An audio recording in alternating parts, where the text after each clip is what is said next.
Okay. Let's see where we're at. And so we're getting close to the Gulf.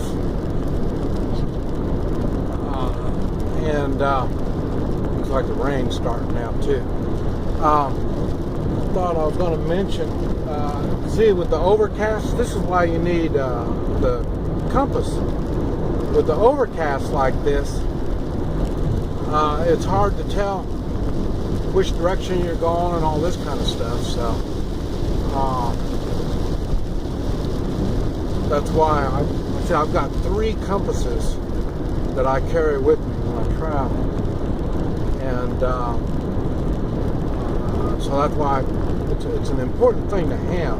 And I see it's 5:40 in the afternoon, and it's kind of hard to tell which direction is which if you don't know where you're at. And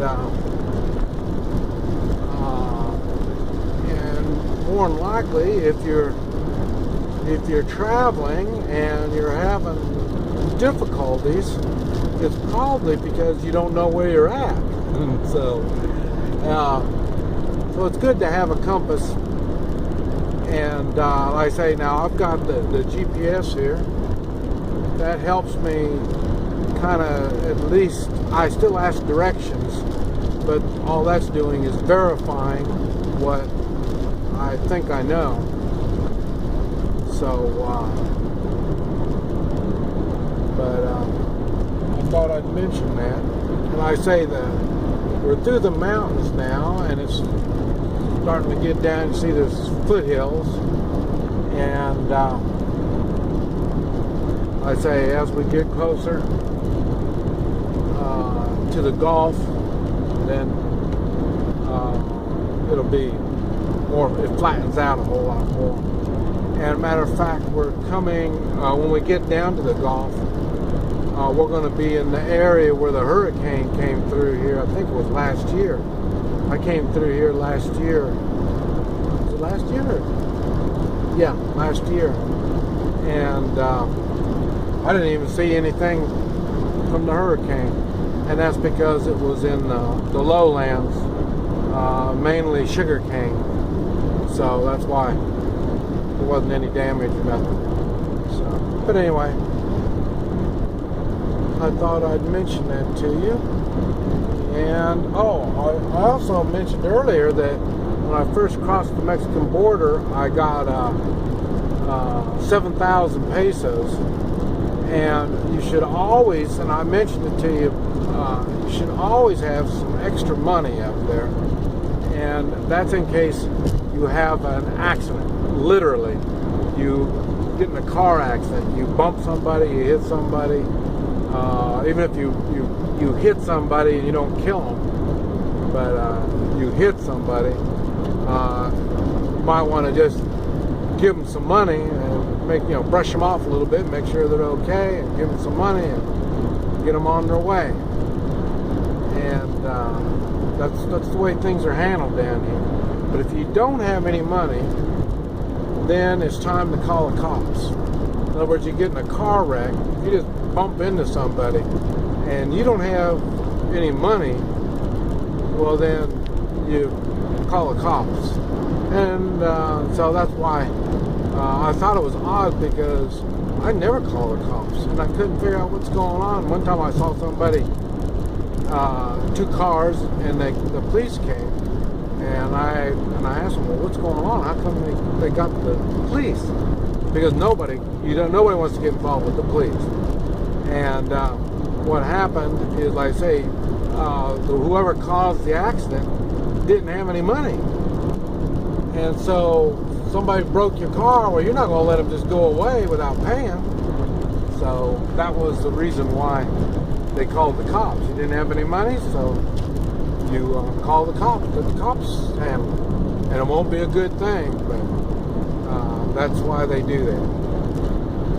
But anyway, I thought I'd just bring that up to you. One thing, it's raining, and I got to drive a little more cautious now, because I don't have really good tires on here.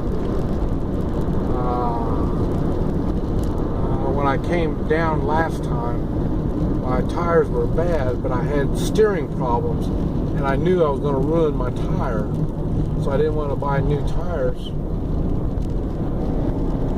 because I knew by the time I got down here I would ruin them. And but I got a brand new spare, but like I say, I've got to wait until I get back to the States and I'll get some new tires. But I got to drive cautiously. Anyway, I just wanted to let you know what was going on. It's starting to get dark, so I thought I would give you a little bit of trivia information. And here you see somebody, two semis. See everybody giving everybody room. So, but anyway, I was going to show you.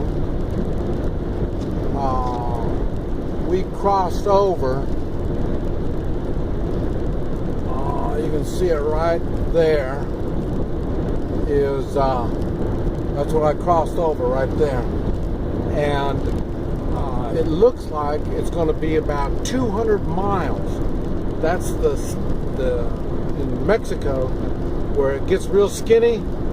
It looks like it's almost 200 miles from the Pacific to the Gulf on the skinny part of Mexico. So if anybody ever asks you what's the skinny part of Mexico like, it'll be, I say, about 200 miles driving. So I'm sure it'd be just less than that. But you can drive it 200 miles. I gassed up before I crossed over, and I got 150 miles now, and it says we've got 40 miles to go to get to the hotel over there. So that's 190 miles. So we're getting kind of close. That's it. So 200 miles. So it's not that big of a thing, and I'm glad I mentioned that to you, because I remember that now. Now I realize, and so 200 miles, it's going to be about 3.5 hours to make the drive. And it's just about all tow roads going across. So anyway, thought I'd inform you what's going on, and it's getting a little bit more rain, so that's good. I like the rain. Like I say, it's been so hot, so now it's going to cool down some. And let's see, now probably about this time tomorrow we'll be in the desert, and it's going to be tough. We'll have 2 or 3 days driving in the desert. So we'll see what happens on that.